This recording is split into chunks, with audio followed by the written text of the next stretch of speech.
जय शिव ओंकारा प्रभु हर शिव ओंकारा ब्रह्मा विष्णु सदा शिव ब्रह्मा विष्णु सदा शिव अर्धांगी धारा।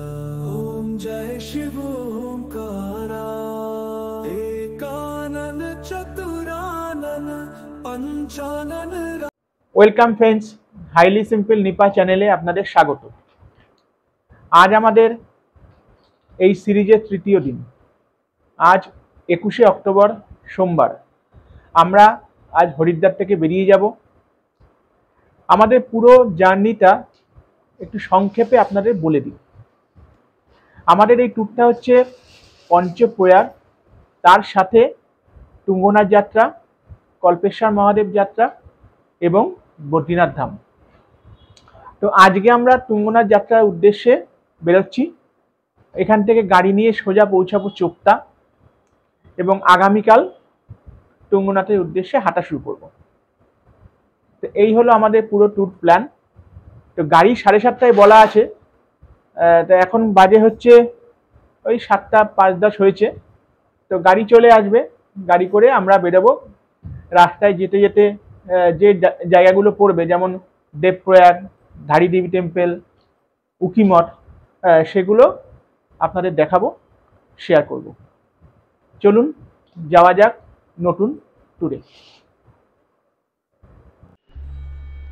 আমাদের গাড়ি এসে গেছে। গাড়ির নাম্বার সকলে দেখে নিতে পারেন। উত্তরাখণ্ডের গাড়ি, এটা নিপা গাড়িতে উঠছে।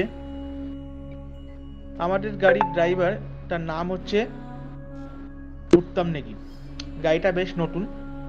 উনি আমাদের বলেইছিলেন যে গাড়ি এই এপ্রিল মাসে, অর্থাৎ 2024-এর এপ্রিল মাসে তার গাড়ি কেনা। এই গাড়ির ভাড়া নিয়েছে আমাদের পার ডে 3500 টাকা করে। অর্থাৎ এই গাড়ি আমাদের সঙ্গে থাকবে আগামী 7 দিন। টোটাল 24,500 টাকার এই প্যাকেজ আমাদের। হরিদ্বার ছাড়ানোর পরেই ব্রেকফাস্ট করার জন্য আমরা দাঁড়িয়েছি। যেখানে দাঁড় করিয়েছে সেই ধাবার নাম হচ্ছে রসই ধাবা। এখানে খাওয়া দাওয়া করে আমরা আবার এগিয়ে যাব। ধাবার ভিতরে এসে বসলাম। ধাবাটা বেশ বড়। এখানে খাবারের জন্য অর্ডার করলাম আলুর পরোটা, একটা করে। আলুর পরোটার দাম 120 টাকা করে পার পিস, অর্থাৎ বেশ দামি এখানে। তাই হোক, খাওয়া দাওয়া করে নিই। খাওয়া দাওয়া করে আমাদের গন্তব্যের দিকে আমরা আবার এগিয়ে যাব।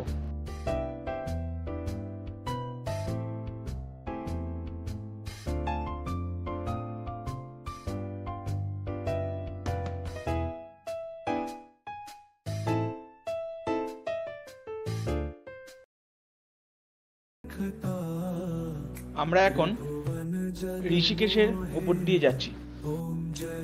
এই ট্যুরটা অনেকে ঋষিকেশ দিয়ে শুরু করতে পারেন। এই ঋষিকেশ শহরেও প্রচুর গাড়ির অপশন রয়েছে।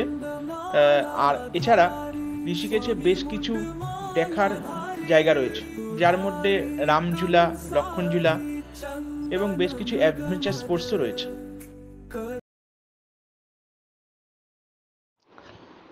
হরিদ্বার থেকে 91 কিলোমিটার পথ অতিক্রম করে আমরা দেবপ্রয়াগে এসে পৌঁছালাম। এই দেবপ্রয়াগ হলো তেহরি গাড়োয়াল ডিস্ট্রিক্টের একটি শহর। এটি হরিদ্বার থেকে আসা যায়, ঋষিকেশ থেকেও আসা যায় এবং দেরাদুন থেকেও আসা যায়। দেরাদুন হচ্ছে এই দেবপ্রয়াগের সবথেকে কাছের এয়ারপোর্ট। কেউ যদি ফ্লাইটে আসতে চান তাহলে দেরাদুন থেকে এখানে আসতে পারেন। এছাড়া ঋষিকেশ থেকে এটা 70 কিলোমিটার ডিস্টেন্স। আর আমরা তো এসছি হরিদ্বার থেকে, দেখতেই পেলেন।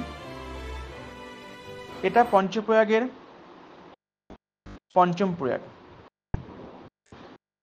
এবার আমরা এটা নিচে যাব। নিচে গিয়ে প্রয়াগটা আরো সামনে থেকে দেখাবো। এটা হলো দেবপ্রয়াগের গেট। এখান থেকে বেশ অনেকটা আমাদের নেমে যেতে হবে, সিঁড়ি বেয়ে নামতে হবে। তারপরে একটা ব্রিজ আসবে অলকনন্দার উপরে। সেই ব্রিজটা ক্রস করার পরে আবার একটা মার্কেটের ভিতর দিয়ে নেমে যেতে হবে। অলকনন্দার কি রূপ দেখা যাচ্ছে! কি প্রবল বেগে বয়ে চলেছে পাহাড়ি নদী, অসাধারণ। সেই ব্রিজ যার কথা বলছিলাম, আর ব্রিজের ওপার থেকে দেখা যাচ্ছে সঙ্গমটা ওই দূরে। দাঁড়ান, হ্যাঁ, এই একটু জুম করলে সঙ্গম ঘাটটা পরিষ্কার দেখা যাচ্ছে। তো এখনো বেশ অনেকটা নামতে হবে, নেমে এই সঙ্গম ঘাটের দিকে যাব। আর এই দুটো নদী মিশে ওপাশ থেকে এসছে হচ্ছে ভাগীরথী, যেটা কেদারনাথ থেকে এসছে। আর এই দুটো নদী মিশে গঙ্গা নাম নিয়ে ঋষিকেশ হয়ে হরিদ্বার হয়ে সমতলে নেমে গেছে। তো যারা দেবভূমিতে আসবেন তারা দেবপ্রয়াগে অবশ্যই একবার নামবেন, কারণ কাছে না গেলে এর সৌন্দর্য ভালো করে বুঝতে পারবেন না। তো অবশ্যই নামবেন, আমরাও আরো নামছি, নেমে কাছ থেকে দেখে আসবো।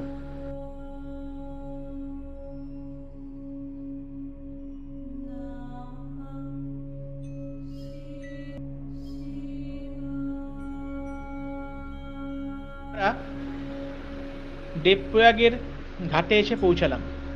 ডান দিকে যে নদী দেখতে পাচ্ছেন সেটা হচ্ছে ভাগীরথী, গঙ্গোত্রী থেকে এই নদীটি এসছে। আর বাদিকে যে নদী দেখতে পাচ্ছেন সেটা হচ্ছে অলকানন্দা, বদ্রীনাথ থেকে এসছে। এই দুটো এই দেবপ্রয়াগে মিলিত হয়ে গঙ্গা নাম নিয়ে পরবর্তীকালে ঋষিকেশ হরিদ্বার হয়ে নিচে চলে যাচ্ছে। এখানে ভাগীরথী বেশি চঞ্চল আর অলকানন্দা কিছুটা শান্ত। এখানে নিচে দেখতে পাচ্ছেন যে ঘাটে স্নান করার ব্যবস্থা বেশ ভালো রয়েছে। যারা এখানে আসবেন তারা যদি ব্যবস্থা নিয়ে আসেন তাহলে এখানে স্নান করতে পারেন, এবং এখানে ড্রেস পরিবর্তনের ব্যবস্থাও রয়েছে।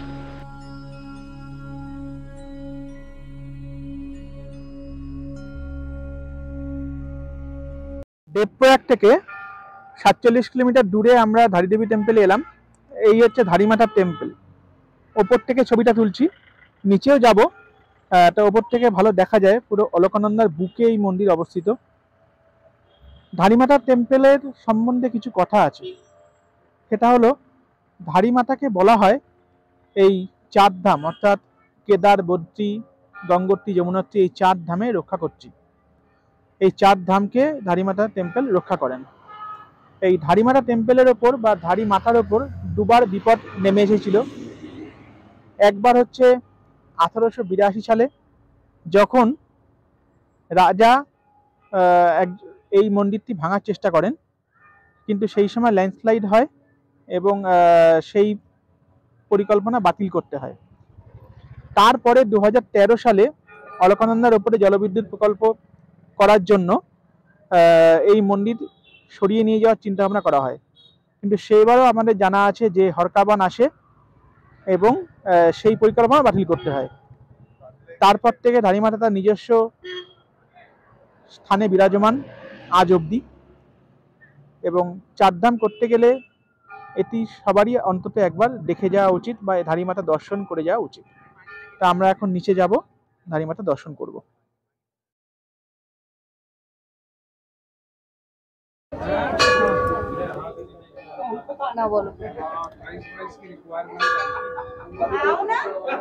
অলকানন্দার ওপর দিয়ে আমরা যাচ্ছি। এখানে পুরো জাল করে দেওয়া আছে, লাইন করে যেতে হচ্ছে। ভিতরে গিয়ে ছবি তোলা যাবে কিনা জানি না, যাই হোক, এখান থেকে আগেও দেখিয়েছি, তো কাছাকাছি আমরা গেছি। ভিতরে গিয়ে যদি কিছু ছবি তোলা যায় নিশ্চয়ই তুলবো, নিশ্চয়ই দেখাবো। ধারীদেবী টেম্পলের আর কিছু ইতিহাসের কথা বলে নি। এখানে মায়ের 3 রকমের রূপ দেখতে পাওয়া যায়। একটা রূপ হচ্ছে ভোরবেলায় দেখতে পাওয়া যায়, যেটা হচ্ছে একদম কিশোরী বালিকার মতো দেখতে। আর একটা হচ্ছে দুপুরবেলায়, অর্থাৎ আমরা এখন যে সময় এলাম, এটা হচ্ছে সুন্দরী যুবতী নারীর মতো দেখতে। এবং তৃতীয়টা হচ্ছে বিকালে, সেটা হচ্ছে একজন বৃদ্ধা রমণীর মতো দেখতে। তো আপনারা যে সময় আসবেন সেই সময় এই যে কোনো একটি রূপ অবশ্যই দেখতে পাবেন। তো 4 ধাম যাওয়ার পথে ধারীদেবী টেম্পল অবশ্যই দেখবেন, খুব ভালো লাগবে।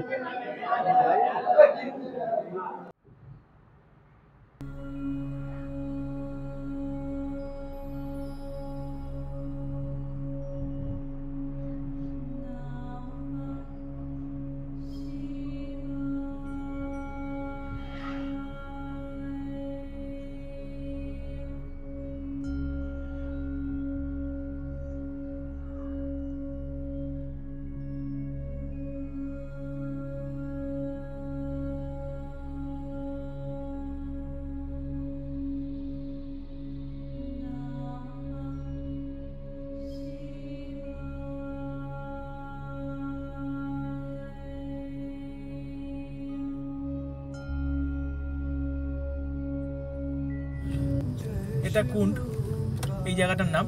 এই বাদিকে যে রাস্তা চলে যাচ্ছে এটা কেদারনাথের রাস্তা গেছে, এই যে। আর আমরা সোজা বেরিয়ে গেলাম, এটা উকিমঠের রাস্তা।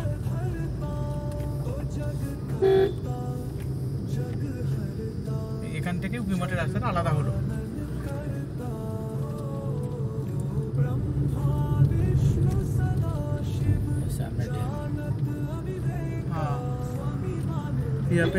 এখানে একটা ব্যারেজ আছে, যদিও দেখা গেল না। যারা হরিদ্বার থেকে উকিমঠ পর্যন্ত বাসে আসতে চান, বাসে আসতে পারেন। হরিদ্বার থেকে উকিমঠের একটাই বাস চলে, যেটা ভোরবেলায় ছাড়ে, তো সেই বাসে আপনারা আসতে পারেন। আর তা না হলে এখানে প্রাইভেট গাড়ি নিয়ে আসতেই হবে।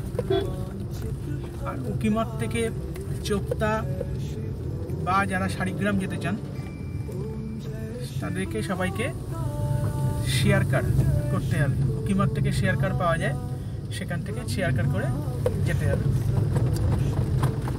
ঠিক আছে, উকিমঠে আমরা নামবো, নেমে সে তখন দেখাচ্ছি।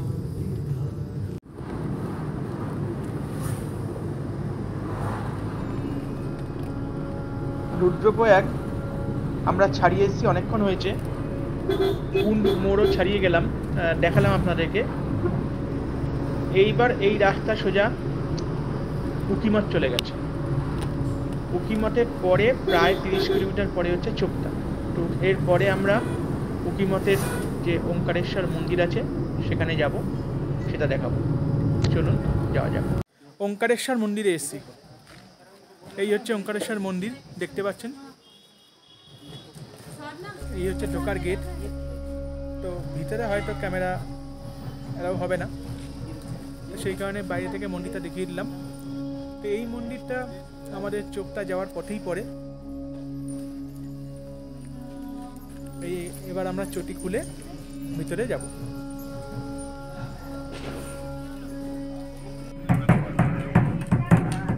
মন্দির চত্বরে ঢুকতে পেরেছি ফোন নিয়ে।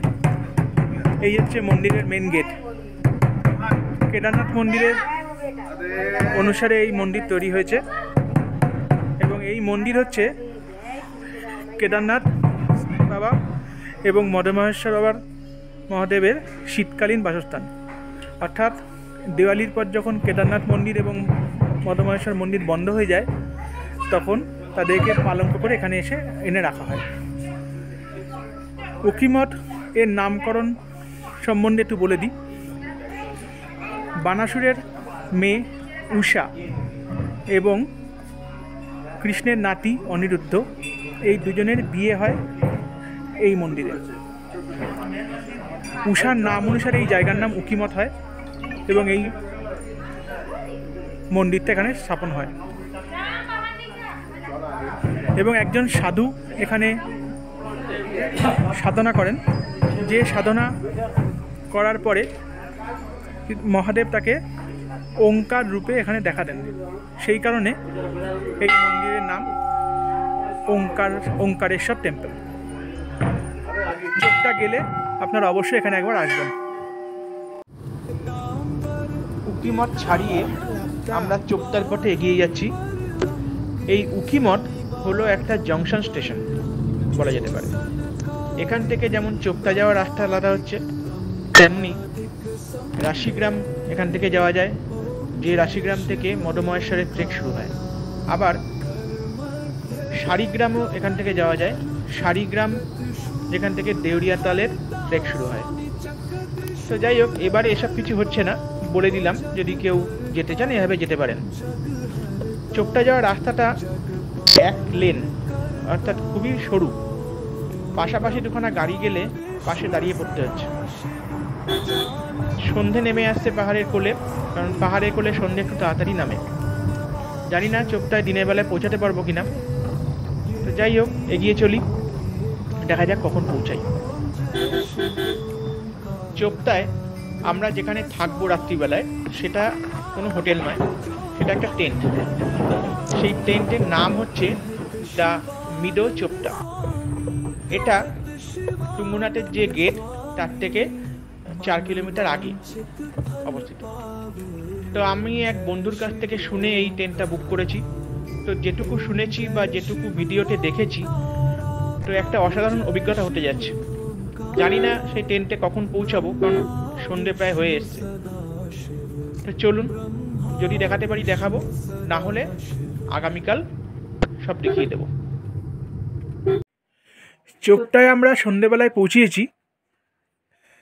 তার তখন অন্ধকার হয়ে গেছে এবং চারিপাশটা পুরো জঙ্গলে ভরা। আমরা একটা টেন্টে আছি।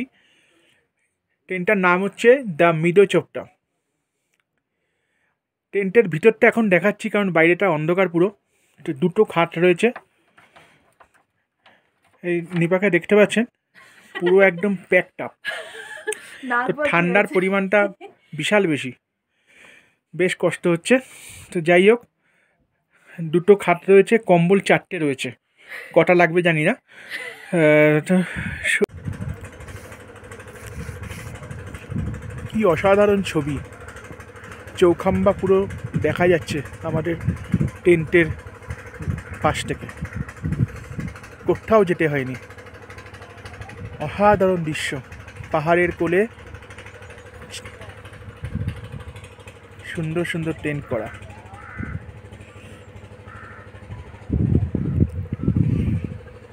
টেন্টের ছবি দেখতে পাচ্ছেন। কালকে টেন্টের ভিতরেটা দেখিয়েছিলাম, বাইরেরটা দেখানো হয়নি। এই পরপর টেন্ট করা রয়েছে জঙ্গলের মধ্যে।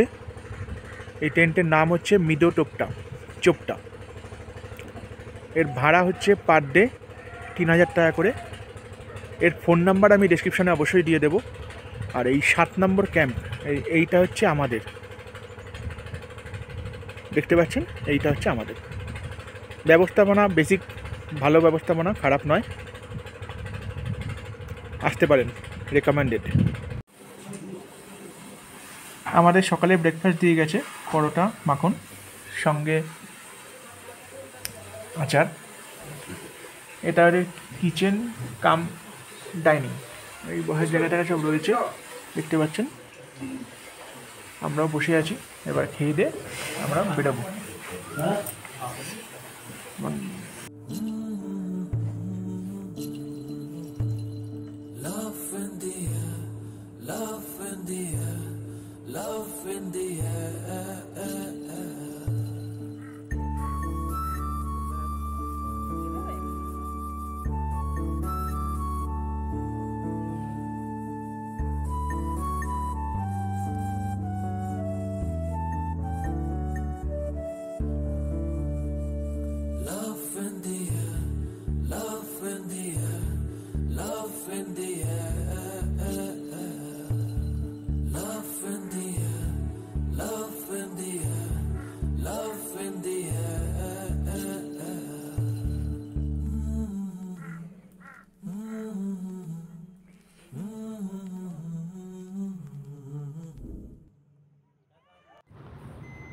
চোপটা ট্রেন থেকে আমরা বেরিয়ে পড়লাম এই সকাল 8:30 নাগাদ। এরপরে আমরা আজকে তুঙ্গনাথে উঠবো। আজকের এই পর্বটা এই পর্যন্তই থাকলো। তুঙ্গনাথ যাত্রার পুরো পর্বটা এরপরে আপনারা দেখতে পারবেন। প্রত্যেকে ভালো থাকবেন, নমস্কার।